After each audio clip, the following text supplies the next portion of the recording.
నమస్తే అండి. కొత్త సీజన్ స్టార్ట్ అవుతుంది అనే టైంలో టెర్రస్ గార్డెనింగ్ చేసే ప్రతి ఒక్కరికి చాలా ఎక్కువ పని ఉంటుందన్నమాట. సో మన గార్డెన్లో కూడా వర్క్ అయితే స్టార్ట్ చేసాము. పాత పాదులన్నీ కూడా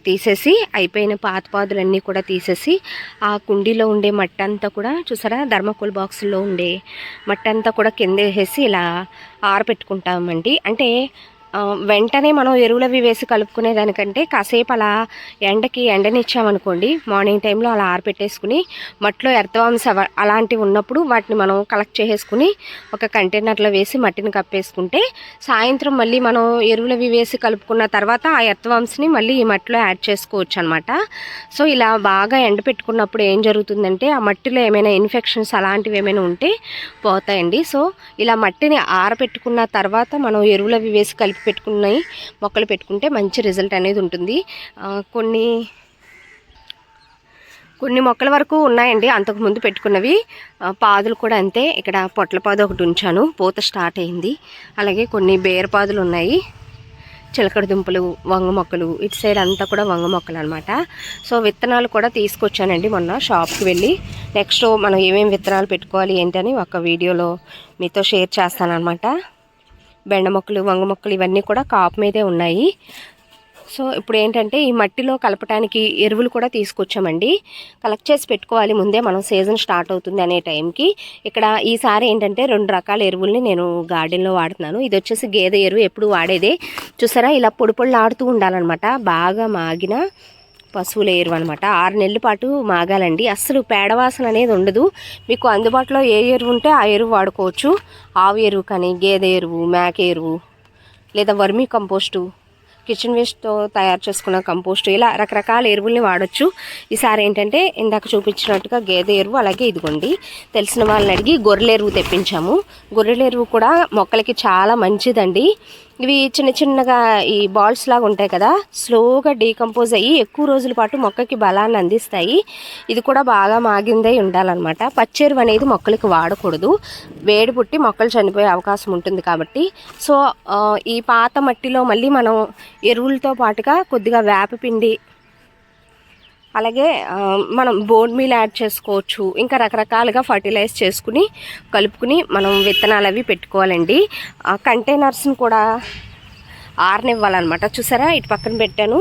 ఈ డ్రైనేజ్ హోల్స్ అన్నీ కూడా మనం క్లియర్ చేసుకుని అప్పుడు మనం కొన్ని డ్రైనేజ్ హోల్స్ ఏంటంటే పూడిపోతాయి అనమాట. మట్టి అది అందులోకి వెళ్ళిపోయి పూడిపోతాయి. సో మనం అలా వదిలిపెట్టకుండా చక్కగా సాయంత్రం మట్టి నింపుకునేటప్పుడు డ్రైనేజ్ హోల్స్ని క్లియర్ చేసుకుని దాని మీద రాయి కానీ పెంకు మొక్క కానీ పెట్టుకుని మనం ఈ మట్టి అనేది ఎత్తుకోవాలండి. సో గార్డెనింగ్ చేసేటప్పుడు ఇదే పెద్ద పని అనమాట. సీజన్ మారి కొత్త సీజన్ వస్తుంది అనే టైంలోనే ఎక్కువ పని ఉంటుంది. ఇది అయిపోయిన తర్వాత ఇంకా మనం మొక్కలకి వాటర్ పోసుకోవటం, వాటికి కావలసిన ఎరువులు, అలాగే పోషకాలు ఇవ్వటం, ఇలా చిన్న పనులే ఉంటాయి. కలుపు తీసుకోవటం, వాటి ఆలనా పాలనా చూసుకోవాలంతే. హార్వెస్ట్లు తీసుకోవటం. ఇలా లాస్ట్ సీజన్లో వేసుకున్న చెడుచుక్కుడు మొక్కలు కూడా చక్కగా పూత స్టార్ట్ అయ్యాయి చూసారా. మళ్ళీ ఇప్పుడు కొత్తగా మళ్ళీ మనం చెడుచుక్కుడు విత్తనాలు కూడా తెచ్చాను, పెట్టుకుందాం. నెక్స్ట్ ఏంటంటే నిన్న సాయంత్రం టైంలో పైన పందిరంతా కూడా అల్లేసాము. ఇంతకుముందు అంటే పాత వ్యూయర్స్కి అయితే అర్థమవుతుందండి, బాగా అబ్జర్వ్ చేసినట్లయితే. ఇటువైపు పోర్షను అలాగే అటువైపు పోర్షన్ మాత్రమే పైన పందిరల్లి మధ్యలో వదిలిపెట్టేశాను. ఇదంతా కూడా మళ్ళీ ఈసారి ఫిల్ చేసేసాం అనమాట. నిన్న సాయంత్రం ఈ పందిర్లన్నీ కూడా అల్లేసాము. చూసారా, చక్కగా కావాలనుకుంటే ఇంకా మధ్యలో చిన్నగా మళ్ళీ ఇంకొక లైను సన్న వైర్లు కూడా వేసుకోవచ్చు అనమాట. అలాగే అటు సైడు కూడా మనం ప్లేస్ని యూటిలైజ్ చేసుకునేటట్టుగా నిలువు పందిర్లకు కూడా తాళ్ళు కట్టాము. ఇంకా ఫుల్గా అల్లాలండి. పైన అక్కడక్కడ పలుచగా ఉండే చోట కొత్తగా మళ్ళీ వైర్లు అవి కట్టేసి పందిర్ల వరకు పర్ఫెక్ట్గా అయిపోయిందనమాట. పై పందిరి వరకు అడ్డంగా కూడా అంటే నిలువు పందిరిలాగా కూడా ఇటు సైడ్ ఉండే ప్లేస్ని యూటిలైజ్ చేసుకోవాలని చెప్పి వైర్లు కట్టాము. లాస్ట్ టైం కూడా పొట్లపాదు ఇవన్నీ కూడా బాగా పాకాయి కదా. సో ప్రస్తుతానికి గార్డెన్ అయితే ఇలా ఉందండి.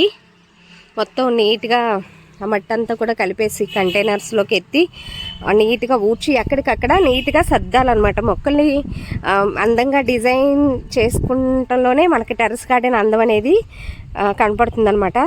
నేను ఓవరాల్గా మొత్తం పూర్తయిన తర్వాత మళ్ళీ మీకు చూపిస్తాను. అయితే కంటైనర్స్లోకి మనం మట్టిని నింపేసుకున్న తర్వాత అన్ని కంటైనర్స్లో ఒకేసారి పాదులు పెట్టకుండా కొంచెం ఒక వారం 10 రోజులు అలా గ్యాప్ తీసుకుంటూ రెండు పాదులు అంటే బేర పాదులు ఉన్నాయనుకోండి, కంటైనర్స్ ఉన్నాయి కదా అని చెప్పి ఎక్కువ పాదులు అలా పెట్టుకోకుండా కొన్ని ఖాళీ అలా మట్టిని నింపేసుకుని కూడా అలా పెట్టుకుంటే ఖాళీగా అంటే ఎంటీగా పెట్టుకోవాలన్నమాట. ఒక వారం 10 రోజులు ఆగి మళ్ళీ దానిలో విత్తనాలు పెట్టుకుంటే గ్యాప్ తీసుకుంటూ హార్వెస్ట్లు అనేవి వస్తాయండి. సో నేను ఆ విత్తనాలు పెట్టేటప్పుడు కూడా నేను మళ్ళీ ఆ విషయాన్ని రిపీట్ చేస్తానన్నమాట. ప్రతి కుండీ కింద కూడా స్టాండ్ పెట్టుకుంటే టెర్రస్ పాడవుతుంది అనే భయం ఉండదండి. ఈ మధ్యకాలంలో రెగ్యులర్గా వీడియోస్ అనేవి పోస్ట్ చేయలేకపోయాను హెల్త్ ప్రాబ్లం వల్ల. సో ఇక్కడ నుంచి కంటిన్యూస్గా వస్తాయండి. మధ్య మధ్యలో చిన్న చిన్న పనులు అవి చేస్తున్నాం కానీ షూట్ చేయట్లేదు అనమాట. ఎండ పొద్దున్నే 6కే ఎండ ఎక్కువైపోతుంది అనమాట. 6ంటికే ఎండ వచ్చేస్తుంది. సాయంత్రం కూడా 5 దాటితే కానీ ఎండ తగ్గట్లేదు. సో గబగబా వచ్చి కొంచెం చిన్న చిన్న పనులు అవి చేసినా వీడియోస్ అవి షూట్ చేయట్లేదు అనమాట. ఇంకా వీటిలో కొబ్బరి పొట్టు అవన్నీ కూడా కలపాలండి. నెక్స్ట్ నేను ఈ మట్టిని ఫర్టిలైజ్ చేసేటప్పుడు అంటే కలిపేటప్పుడు నేను మళ్ళీ అప్డేట్ని మీకు షేర్ చేస్తాను. చిన్న వీడియోనేనండి, గార్డెన్ అప్డేట్ని మీకు షేర్ చేద్దామని చెప్పి వీడియో పోస్ట్ చేస్తున్నాను. వీడియో ఎలా అనిపించిందో కామెంట్ సెక్షన్లో తప్పకుండా తెలియచేయండి. వీడియో నచ్చితే ఒక లైక్ ఇచ్చి ఛానల్ని సబ్స్క్రైబ్ కూడా చేసుకోండి. ఇంకొక విషయం ఏంటంటే ఇక్కడ డ్రాగన్ ఫ్రూట్ మొన్న సాయంత్రం టైంలో విచ్చుకుందండి. నేను కనీసం షార్ట్ కూడా తీయలేకపోయాను. చూసారా, పాలినేషన్ జరిగిపోయి ఉంటుంది.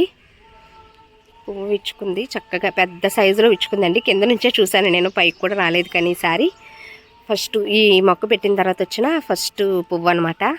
మంచిగా కాయ రెడీ అవ్వాలని చెప్పి మొక్క మొదలన ఎరువు కూడా వేసాను ఇప్పుడే. చూసారా, ఈ ఎరువు బలం చాలా రోజుల పాటు ఉంటుందండి. ఎప్పుడు కూడా మనం ఆర్గానిక్గా కూరగాయలని పండించుకుంటున్నాం కాబట్టి వేస్ట్ నుంచే మళ్ళీ వేస్ట్ని రీయూజ్ చేసుకుని మొక్కలకి ఎరువుగా వాడుకోవాలన్నమాట.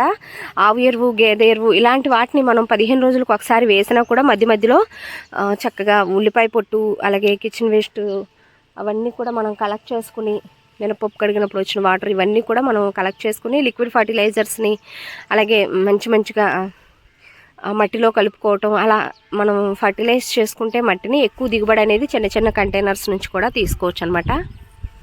సో మరిన్ని అప్డేట్స్ కోసం ఛానల్ని ఫాలో అవుతూ ఉండండి. Thanks for watching.